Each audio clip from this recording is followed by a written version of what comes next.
Hello students, welcome. And today we will discuss IELTS writing task 1.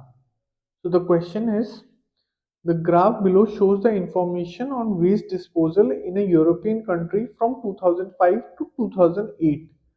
Summarize the information by selecting and reporting the main features and making comparisons where relevant. So question has three methods of disposal: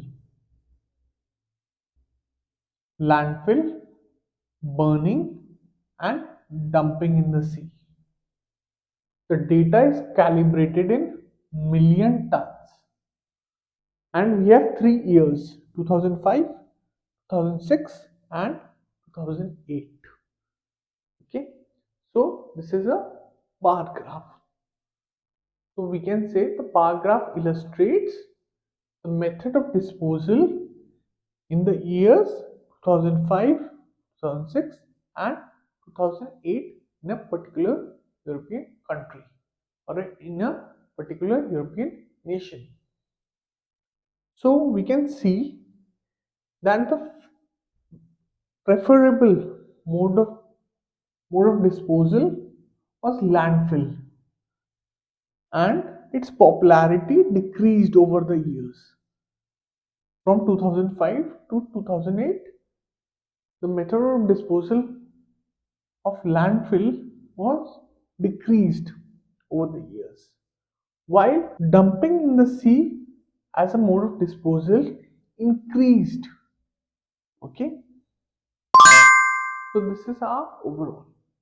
In the year 2005, we can see that 2000 million tons of waste was disposed in the landfill.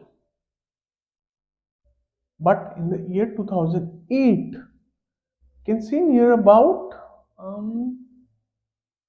near about 1300 million tons of waste was disposed in the landfill.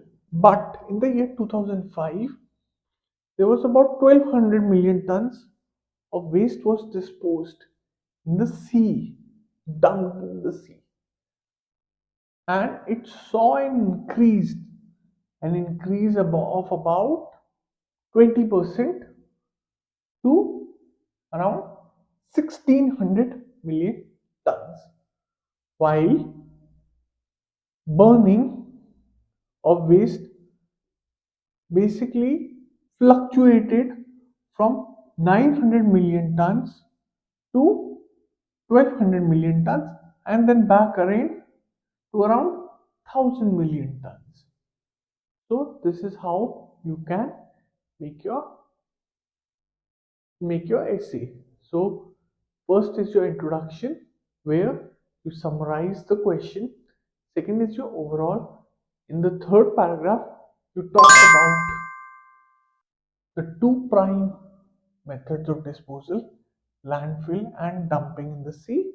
While in your fourth paragraph, we'll talk about burning as a mode of disposal and how it fluctuated over the years. Again, bar graphs are comparatively easier than pie charts. Many people find it difficult. Many will say pie charts are simpler because you've got, like, there is a definite way you can easily see the percentages.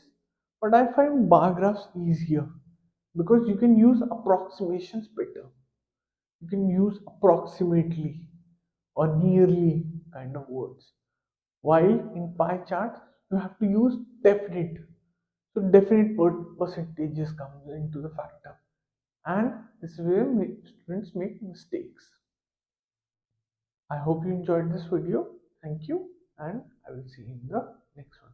So if you like this video, please make sure to hit the like and subscribe button